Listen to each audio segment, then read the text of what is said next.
Hello అందరికీ నమస్తే. Welcome back. Daily work విపరీతంగా పెరుగుతుంది. ఎలక్షన్ కోడ్ ఏందో గానీ విపరీతంగా వర్క్ అయితుంది. ఏందంటే మేము 8 దాకా మా ఏరియాలో డ్రైనేజ్ క్లీన్ చేసుకుంటుంటున్నాం.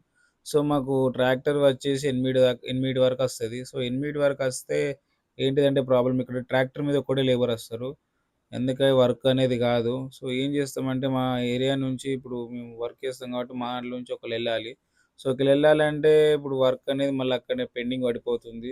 ఏం జేసినామంటే అందరికందరం ట్రాక్టర్ మీద పోయినాం. కొంచెం సేపయినంక ఒక పర్సన్ పోయిండు. అందులోంచి ఇద్దరమే వర్క్ చేసుకున్నాం. చేసుకున్నంక 12 తర్వాత అసలు డ్యూటీకి వచ్చుడుండేది. కానీ ఎలక్షన్ కోడ్ సో, ఏమైందంటే గత వారం రోజుల నుంచి ఎలక్షన్ కోడ్ పడ్డ కాంచి 12 తర్వాత డ్యూటీకచ్చుడయితుంది. డ్యూటీ చేసుడయితుంది. ఎందుకంటే కొంచెం బాధ్యత తీసుకున్నాం. ఎందుకంటే మెయిన్ ఎంట్రన్స్ అలుగునూరు. సో, ముచ్చటేందంటే రేవంత్ రెడ్డి సార్ ప్రోగ్రామ్ ఉంది. సో, అందుకే ఈ బ్లేడ్ ట్రాక్టర్ అనేది వచ్చింది మధ్యాహ్నం.